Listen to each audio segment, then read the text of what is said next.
when we use the word self, as in self-discovery, self-realization, what exactly is meant by that? There's the consciousness with an I present, such as I amness.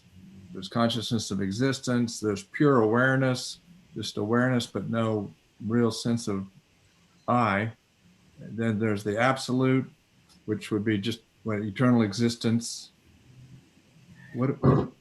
Yeah, this self is when I talk about the consciousness of existence, that consciousness of existence gives you the feeling of I exist, I am here. So that's why we use that. That is the consciousness of existence. Until this feeling of the I-ness is there, to give a clue to the student, this self word has been used. I am. Like Ramana Maharshi said, who am I? Now, who is this self? And he also said, one single self exists, all pervaded. So, like this type of words have been used for that I only actually. Whereas that also doesn't exist. It's only for sake of communication, teaching, and educational purpose it is used. Once that absoluteness happens, total merger happens, everything disappears. The I existing, because that is attributeless. Nothing is there, nothing comes to mind for a yogi. Yogi doesn't have any such feeling that this is I am, oh this is the self, this is not the self. There is no discrimination at all there. Everything ends. Till then, to begin with, and for sake of teaching, understanding, because we need to set one target. This is where you have to reach. This is what you have to achieve. This is what is needed. This is what can give you the awareness. So for that purpose only the word self has been used, probably since time immemorial, long time. Atman is the word used in Sanskrit for this self. Probably Atma means an existence which has substantial existence value, because that is when we can start the teaching, recognize there is something that exists. Actually, when you go to that existence and merge with that one, it is neither existence nor non-existence. Great, Baba. Thank you. Um, Previous Zoom call, you said that the the mind and the I are the same, actually, and I took that to mean that the I is a production of the mind. The mind has produced this concept of, or imagined this concept of a separate individual existence. Not that the I is the totality of the mind, but that Yes, yeah, very true. This is true. Because as long as the mind is there, this mind tends to think I and my mind. Thus, it has created an illusion as if the mind is a separate entity and the I is a separate entity, or the mind is a part of the I, my mind. It is the same mind which has created me, and also that me, it has made to think, it has made the me to think that my mind, whereas both does not exist really.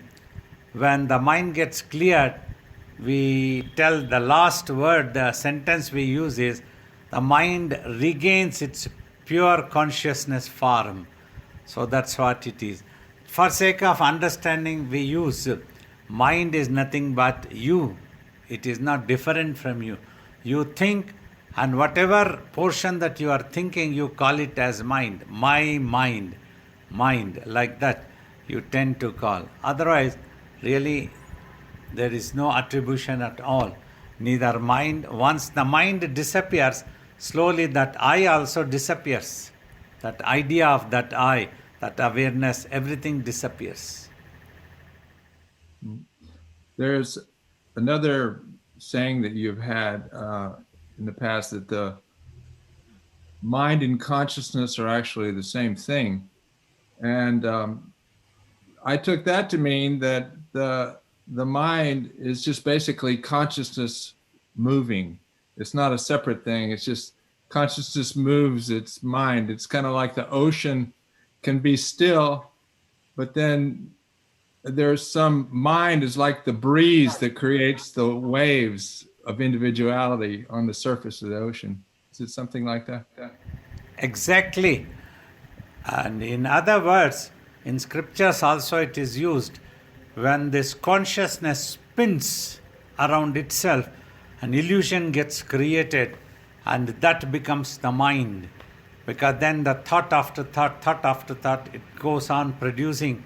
Then the same consciousness becomes mind, not the absolute consciousness, the small portion of the consciousness which has given the individual imagined self. So that becomes the mind. So once this mind ends, for a while, before the samadhi occurs, we use that word that it regains its purest form of consciousness. Means there is no thought, no imagination, nothing is there. That is pure consciousness. Word we use, that is the nearest clue we can give. Like I tell, mind is made up of consciousness and energy. Here, consciousness means wherever you apply your consciousness, you become aware of that existence. Just like when I'm talking, you apply your consciousness, you become aware of what I am talking. Then, if you start thinking what I am talking, then the same consciousness becomes mind. So then we talk, apply the mind, you have to focus the mind. So in the beginning of meditation, we talk, concentrate your mind and sight. When the mind loses everything, it is the consciousness. When that consciousness merges finally, giving a self-realization means that is the final clue. Only that one self remains. So then that self also disappears. Everything disappears. So the merger is actually the mind becoming totally silent, and that I disappears. Yes. But there's even something, but I think you just said that that stage of pure consciousness is before total transcendence or Nirvikalpa Samadhi, just prior to going completely beyond. Yeah, just before that. Then that also disappears. Amazing, Baba. Thank you so much. Namaste, Baba. Baba, continuing on the discussion that Agastya started this morning or this evening, depending on where you are, if all imagination must be given up to know the truth how we exist as immortal souls, why has imagination appeared in the first place? Where is the need? You see, there is really no need, but still the consciousness has the ability, capacity to be creative. Just for sake of play and fun, it imagines. Just like now means as Clifford, when you get up in the morning, you don't have to imagine. You can keep quiet, you will have that peace. Yet you start imagining. You cannot keep quiet. That means slowly you become habitual, and you have become habitual. But you start imagining only for sake of some fun. Thus, in the beginning, you try to imagine all the fun play things. Oh, if at all we have to imagine, let me imagine about a spacecraft and I am going to some other planet. Like that, the imagination starts for sake of play, and then you get involved with all the good, bad, happiness, unhappiness. So when you get involved into happiness and unhappiness, then you get alerted. Oh, this imagination is not good. This is giving me unhappiness, tension, fear, everything, stress. So let me give up. Oh, please, is there somebody who can help me to give this up? Imagination. So that is what has happened. So imagination is not needed, so you don't please imagine. If fun appears for playfulness, just its appearance seems to imply that it's needed somehow. Otherwise, why would it appear? Why would the need for fun or playfulness happen or appear if it's not? Actually, the need is peace and happiness. As I have repeatedly told in my talk, everybody knowingly or unknowingly are looking for peace and happiness. Also, I have told, mind does not stop into any of the worldly objects because it is looking for the same peace and happiness it has enjoyed by remaining in the self. These sentences I have used in my talks. So this is the need actually. So for need of this only, when you don't know the path, where you have to go, what you have to achieve, what is needed for this supreme peace, then you start imagining. The day you realize, if I stop this imagination, I will have the supreme peace, amazing, awesome peace, then you will stop imagining. That's what a yogi has achieved. Now we understand the imagination was needed at all.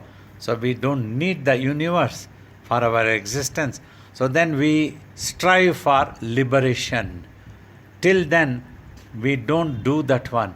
We try to imagine car, we try to imagine a spacecraft, we try to imagine an aeroplane, we try to imagine a bigger aeroplane, we try to imagine owning a planet, we try to imagine other planet.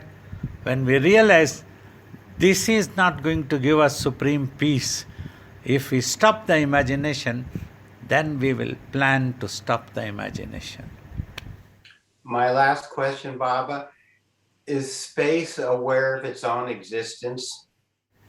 It doesn't have to be aware of its existence because it alone is there. Thank you. So nice to be with you. I have a meditation question. When I'm maintaining my focus between my eyebrows and a thought comes, what flashes to me is keep watching. So I've been assuming that that meant keep watching between my eyebrows. But today I heard what sounded like watch the thought. So could you clarify that for me? No, sometimes I would have answered when people get confused that I am unable to watch in between eyebrows, so it is so difficult. That happens because the eyeballs keep moving. Then I would have advised you just watch the front also, is no problem. As long as you just watch, that will serve the purpose. Slowly, in due course of time, eyeballs will come in between eyebrows, which is known as the Bhrumadhya, and then the mind will stop there eventually.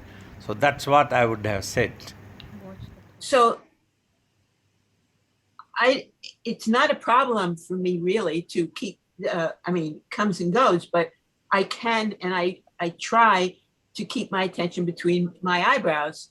But when a thought comes, I notice that two things happen. I check to see where my attention is. And in that instant, I replace it here if it's not.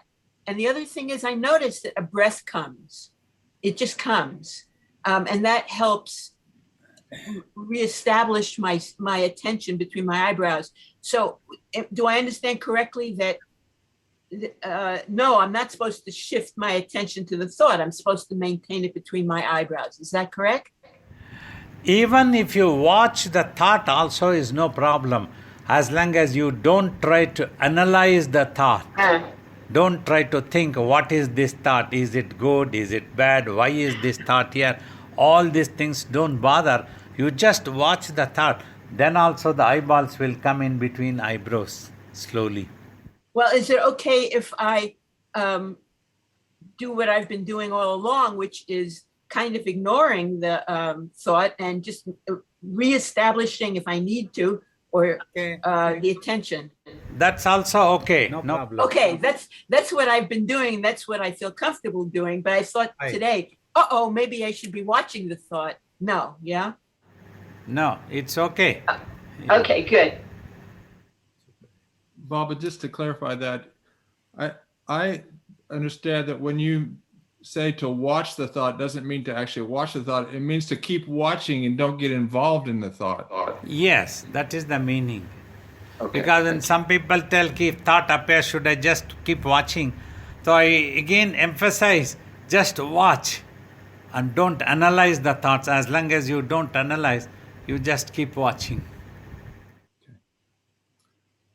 Babaji, we do our sadhana for 1 or 2 hours a day, and after that, for the next 10 to 12 hours, we are doing rajasic activities.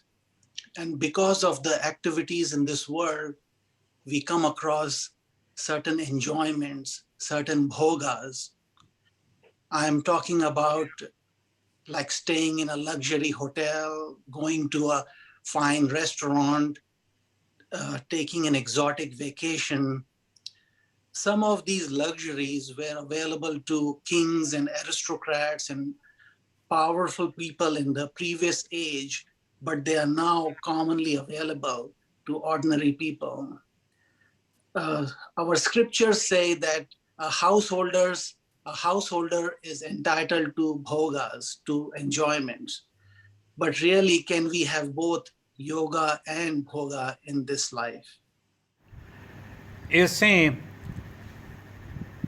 you might have a desire, and you might try to achieve, and you might get it. At all these times, if you can take care that your mind does not get involved and get sucked into those things too much more than necessary, then that becomes the yoga. How? Acceptance. When the mind accepts, it becomes quiet and it recedes. So that is the yoga. So this is possible. Like wherever you are, you can achieve a yoga. Like my guru used to tell, a king, whether he is in the forest or he is in a palace on the throne, he is always a king. His attitude, his mentality. In the same way, like a yogi, whether he is in a 5-star hotel or he is in a thatched hut, he is always a yogi because he is quiet and at peace. He doesn't get carried away or becomes excited or get frustrated if he doesn't get, doesn't get excited. He is quiet at all times, means acceptance is there. Just by a prarabdha, by a destiny, if such a thing has happened. Like for example, 47 years ago, the age of 20, when I joined my master and he sent me to Dehradun, this place, to look after the ashram, my imagination was a small hut type of ashram and a peaceful surrounding, some beautiful plants and trees to give oxygen. But when I came, I saw a big palatial building because the king of the erstwhile Patna state had donated their property to my guru. So like that it comes sometimes as a destiny, whether you like or you don't like. But if you don't get carried away and become excited, just accept it. If it comes, if it goes one day, it's okay. So then a yoga can happen. Thank you, Babaji. Pranam, Babaji. I just had a question. I had 2 questions. One is about the mind. Sometimes the mind does not listen. And if I'm sitting for meditation, if other things are happening and the mind is somewhere else, is it better to say, okay, now I'll get up, I'll come back later? Or should I force the mind, pray to the mind and continue meditation, trying to get into it? Sometimes if the mind becomes very stubborn and becomes restlessly, doesn't listen, maybe for a couple of minutes, you can get up and take a long inhale and exhale of the breath. If necessary, go and put some water into the face and then come back and sit. Feel relaxed. You have to relax. So then the restlessness can come down, then you will be able to catch hold again. Sometimes when it goes out of control, it becomes totally restless, and the amount, no matter how amount you try, keep trying, doesn't come back. So at that time you can do this, but only for a short while, a couple of minutes. Don't get sucked into the worldly works. Quickly you have to come back and sit down. At that time again, have long inhale and exhale of the breath. Relax and sit down. Then you will be able to make your mind listen to you. You will start listening to you.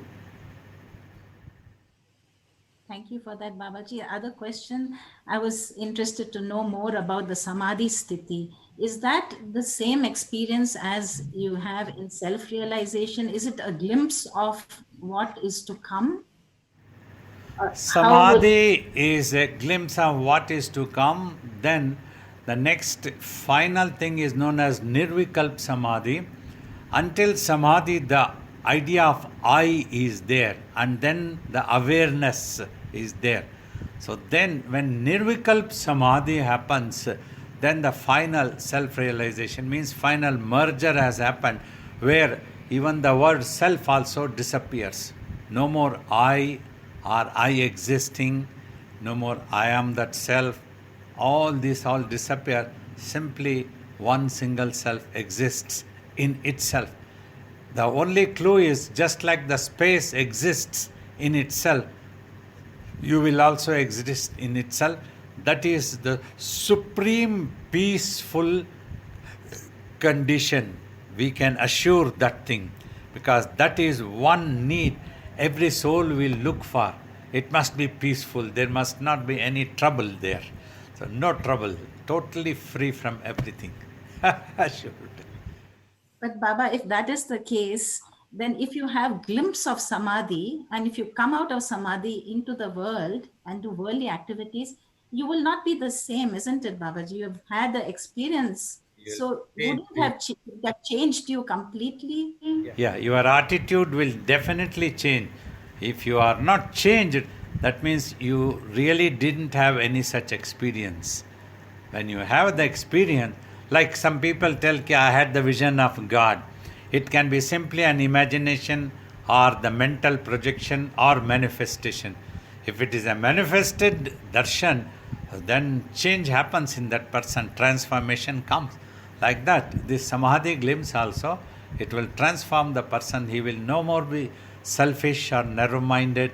He is able to see a larger cause and justice always, and he will be absorbed in himself, quiet. He won't be boasting, doesn't talk. Unless asked, he doesn't have to talk about that thing. All these qualities definitely come. Thank you, Babaji. Baba, once I asked you about Nirvikalpa Samadhi, and you seem to not really, well, you recognize there are other lower samadhis, such as Savikalpa Samadhi, where the I is present. You didn't seem to really consider that real samadhi, only when the I vanishes completely. And I asked you, is that correct? Yeah, when I disappear, that is the final total samadhi. Merger that's the with the Nirvikalpa. self. Yes, yes. Now, I asked you during your tapas whether or not that happened, like you had had that experience and then come out and lose it. And you said to me that, well, actually, the true Nirvikalpa Samadhi only happens one time. That's when the drop goes in the ocean and doesn't come back out. Yeah, it doesn't come back. Means the awareness, if and it comes back, if one has a mission, it is considered as a divine ordainment. Then a small consciousness is in touch with the brain, but it doesn't acquire any habits, it doesn't acquire any thoughts, nothing happens. It remains in the purest form of itself. So there is such a yogi will not have any imagination about himself also. Actually, we don't get into any imagination that I am a self-realized person, that somebody has to prostrate me or somebody is prostrating me. All these things doesn't occur at all. Sometimes people do jokingly, some of our devotees, when they come closer, oh, to become a yogi, how nice. Somebody will be prostrating to you. They will be bringing all food items, so nice. I tell them, don't become a yogi if you are interested in food and somebody to prostrate you, because you lose that interest at all. Even if somebody prostrating doesn't prostrating, somebody praises you, somebody doesn't, somebody gives you any food or no food, no interest comes. Previously, when I was not realized, all interest was there in the food, but now it is all gone. Thank you, Baba. Namaste, Babaji. So good to see you. Yes. Good.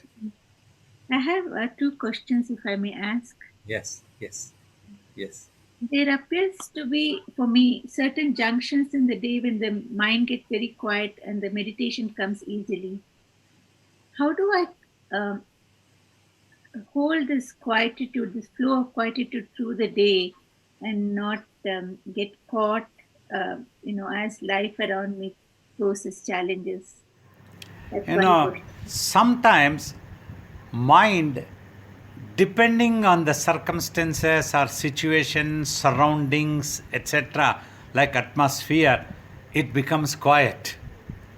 And then it jumps out again when that situation is lost.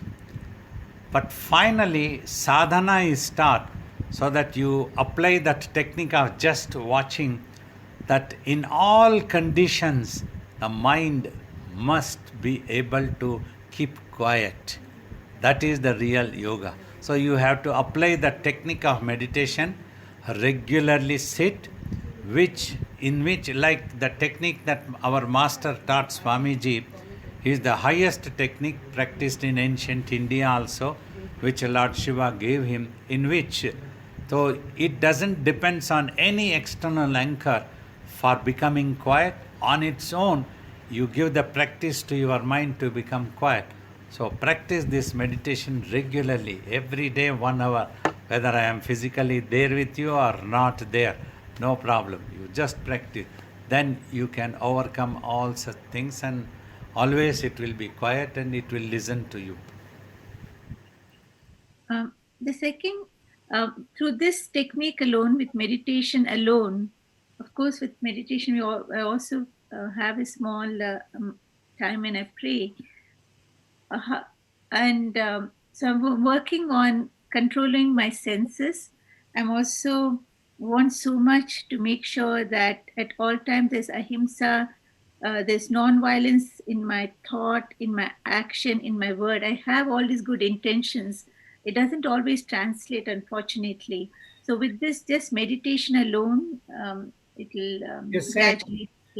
the technique for this, what you are talking of, non-violence and all, actually in spiritual language, non-violence means quietness of the mind. Whenever the mind imagines anything it thinks that is considered as a violence, means it jumps, it spins up. So that is how spiritually it is considered.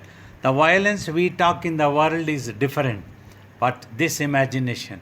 For that, acceptance, that is what will give you the karma yoga. When you are active in the world, you have desires, you want to work for that, you put in effort. When the results come, simply accept it, because the result sometimes may be according to your expectation, sometimes it may not be according to your expectation. But always consider, even if I did not like this to happen, if this has happened, maybe the divine is giving something good in his store for me. So let me accept this as the divine wishes. That's how it is taught. Then also the same result will come into your mind. Your mind will become quiet and non-violent. Thank you so much. Thank you, Babaji, for this great guidance and enlightenment. And we ask you for your blessings, all of us who are here. I just want to say that I'm so enthralled by this technique of meditation that you are giving to us, just being silent. And I find that for me, that is like my way, my path. more than, dancing, clapping, chanting, all the rest. So I was just wondering, number one, is that okay? And secondly, I am trying, and I think besides the sitting quiet in meditation, as you have described, I wish I could do more meditation, but what I try to do is to bring that peace into a very, very busy, heavily scheduled life, and to be in the world, but yet not of it, to be interacting with people, but to have the ability always, in spite of even 200 people at the UN, I just feel I can go deep within myself and stay in that peace and try to make that kind of an existence daily, morning to night, an ongoing meditation. Yeah, that's wonderful. You can continue with that one. These efforts also is good. Just remain relaxed, whatever you do. Don't become restless. Whatever No. is in your capacity, you just do it. You talk or you interact, you talk to people, try to create any awareness. Just within your reach, in a relaxed way, do it. That's it. Yeah. Then it will Yeah. serve the purpose. Your mind will remain quiet, and that is a way to accept the results, accept the things like that. Yeah. And I feel increasingly with this attitude, in spite of all the turmoil around, the mind is quiet and not being torn apart or being dragged away. So, like making it happen spontaneously, not like a deliberate effort, but just with the Yeah. flow. It must come naturally, effortlessly.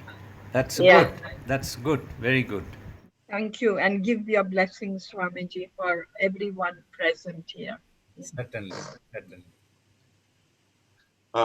Yeah, Baba, it's always good to see you. Thank you so much for being here with us. It's a very special thing. Okay, so my question is, human beings, just the way we are, we like to create music, we like to create art, we make food that's delicious, we make beautiful buildings. It seems like this is like naturally how people are. And then I came into contact with realized masters like yourself so many years ago. And it feels like the message is to leave this world behind and just go inside and completely, merge with the infinite, through this practice of meditation. So what I don't understand is these things, they still seem to bring a lot of enjoyment. Like for myself, I like to go inside and be totally silent. It's a beautiful experience. Quiet the mind so that my whole life has peace in it. But it's hard for me to imagine giving up the world. Just what happens. You see, if you look back in all my teachings, all these years I have been doing, I have never asked you to give up your world, your home, including I have told my master always taught, you don't have to run to forests and caves to do meditation. You can sit in your home, take out 1 hour, sit in a corner and practice meditation. In that 1 hour, if you achieve total quietness, that is meditation. Until then, you are trying to meditate. Then you have other 23 hours for your worldly activities, your recreation. You hold on to this world and you want to be reborn again and again. It's your choice. We simply recommend a certain thing. At the end of this body, when this body dies, so if you think it's worthwhile, go for that permanent entity that you are, the real self that you are. as the immortal soul, which is you are much more beyond the birth and death of this physical body, much more the birth and disappearance of this universe. That is recommended and appeal. We don't try to impose or force. Anybody with their own choice, if they would like to be reborn again, it's up to them. So we try to brainwash in our own way that this is the real peace, this is the highest peace, this is the supreme peace. If you consider your peace is in a chocolate or ice cream, you can go for that. Well, okay. So Got it? I'm currently 67 years old, and my first trip to India was when I was 24, and I have been with an awakened being ever since, as a master or a teacher, guru. And so I'm wondering if there's some part of my mind that I can't see that is ready to take the next step. You know, is this going to be my last incarnation? Is that possible? Is that what this is about? Your choice. If you cleanse your mind of all desires, it must be purified. Then this can be the last birth and you can get liberated. You can be one with your real self. This is possible. But provided you must practice to quieten your mind, achieve the silence of the mind first. That is important. Until you have desires, based on those desires, you shall be reborn again. Thank you very much. Perfect. Namaste, Babaji. Thank you so much for having this satsang. Beautiful Sunday today. So with COVID, I've basically been living alone in my house for the year, which at first I was very excited for. I thought that meant, yes, I can get deeper into my meditation practice and really go more within. But it actually kind of went the opposite way. And I developed a lot of anxiety, a lot of fear, and particularly with people, it's gotten to the point where, like, I don't call my friends back, I don't call people back. And I'm not really like this. Like, all my life, I've been very happy, very much full of joy. It's just because it has developed, that's what makes me kind of feel so frightened about it. I did have my mom come down and stay with me for the weekend, so I'm ready to get my practice more focused and more disciplined so that I can really clear this energy out, because I know that no matter what we experience, it's just the mind creating lots of different things. It's not real. It just feels very tangible. So I wanted to ask for some advice on how to really dedicate myself to pushing through this and going forward and, you know, being the light that I am meant to be. Namaste.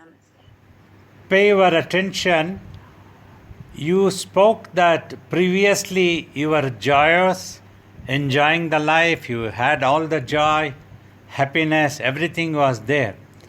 For these things, your mind depended on certain situations, circumstances of this world, like whether it was a music or anything, friends, or mingling or working, anything. In this 1 year, your mind was missing all those. So then it could not remain in happiness, in the joy. It started missing. So that's when you felt that fear, unknown fear. What will happen? What will I go back to the world again? Will I have that happiness or not? So instead of this, if you had followed the meditation technique rightly, just to watch in between eyebrows by gently closing the eyes, so then you could have achieved total peace and fearlessness. So now also, you just follow the right technique. Sit in any comfortable posture whenever you want to sit for meditation. Keep your back and neck straight. Gently keep your eyes closed and concentrating your mind and sight in between eyebrows, gently keep watching there. So all this time we have been discussing in question and answer what it means to be just watching. Do not get involved with any thoughts or visions that might occur within your mind. Just keep watching them, mean just do not do anything else. Then slowly the mind will recede and become quiet.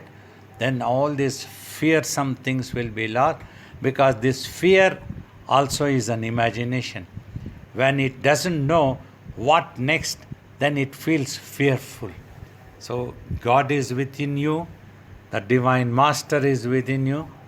Have faith in the Divine Master, He will protect and He will be with you. Have that faith and then do meditation, it will be all right. Thank you, Babaji. Babaji, thank you so much, and everyone for being here. Today during meditation, I saw a lot of thought clinging, how I cling to a thought, and a repetitive thought, and just why is it so hard to sometimes just let go? Like that was I was like, there was clinging involved. A lot. It was around and around.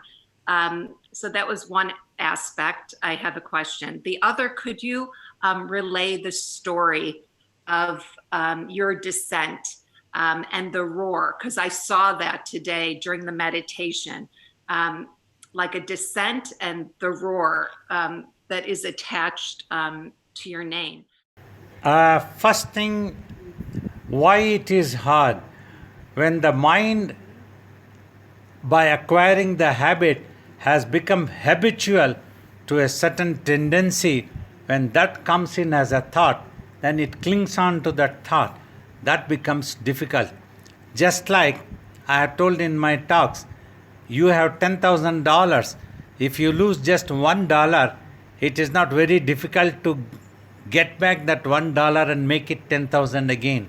But if you lose $9,999 and you have only $1, it becomes so hard to earn all those 9,000 again and make it 10,000. That is what has happened. However, important, do not lose heart and don't give up hope. You can do it. It is good that you have begun. Somewhere you have started to look for that purpose. From time immemorial, perhaps you never bothered about your mind. That's why it has become very hard. So slowly it will melt down. Have faith in yourself. Don't lose the self-confidence. And the second question, was it my story that you wanted to know?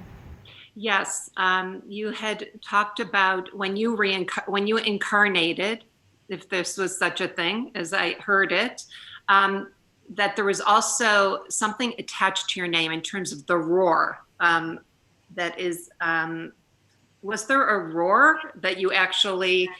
No. The Rudra, There are two things. Actually, like my name is Shiva Rudra, not my own story I would have told. There was no such war or incarnating. The scriptures talk. My guru used to talk about this. When the creation needed to happen, the consciousness arose ferociously. So that is known as Rudra. Rudra's meaning is a ferocious rising. So that's what it means. It arose ferociously and the Rudra appeared first as the. Then when he appeared in the space, he started shouting, "Who am I? How did I appear in the space?" So to elaborately explain this. Generally in this world, people when they are born, they assume and they believe and decide they were born because of their parents, and the next generation comes, Suppose you were made to appear in the space suddenly instead of being born to parents, then you would have been wondering, how did I appear like this? How did I come into existence? Who am I? Thus the Rudra shouted, "Who am I?" and ferociously. Then the voice from the depth of the space came telling, "You sit down into lotus posture." And this meditation technique was given for the first time by the divine then. Keep your eyes closed, concentrate in between eyebrows, and thus Rudra went into Samadhi, total quietness. The creation could not continue. Then the divine thought of illusion. Illusion is necessary. The mind, consciousness, when it imagines, it must get involved with its own thought. It must cling on. Then only the creation can go on. Sometimes jokingly I have told, a movie keeps going on as long as the villain is there. Once the villain gets killed, and happy ending, movie finishes. In the same way, this is also told story. So the divine created illusion in such way. Then the yogis, masters come and teach how you can overcome that illusion. Instead of clinging on to the thought, you just watch the thought. That is the secret. And it will not be hard anymore. You can overcome and your meditation will be very successful. We'll pray for you. My blessings. Namaste, Babaji. Earlier tonight, Nirvikalpa Samadhi and Savikalpa Samadhi were mentioned. And I was wondering, how are they related to Asampragyata Samadhi and Sampragyata Samadhi? You see, several stages have been defined in the medieval time. In the earlier ages, only one Samadhi word was used. Samadhi means when the mind merged into the self, it became quiet into its natural self. But then, because some teachers thought, if it stops onto a particular object, like you try to repeat a mantra or remember the form of God, and your mind gets stuck into that, single-pointedly it becomes there. That they called it Savikalpa Samadhi. Because mind has become quiet, has become single-pointed, has stopped there, but with a small vikalpa of imagining the form of that ultimate truth. So that's why they called it Savikalpa Samadhi. So it has to give up that opposite to go into the Nirvikalpa Samadhi. Word came into existence. Like that, different worlds. Some more Samadhis also some teachers might have explained. But when I asked my Guru, he scolded me, don't go too much into these Samadhi matters. Just meditate and finish it. You will have one Samadhi. That's it. He said this. He laughed. He had a hearty laugh like that one. And he scolded me. So that's what I can repeat to you here. Wonderful. I'm so happy that everybody have participated in this meditation sessions, taking out their precious times. When you all seriously meditate, I feel very inspired.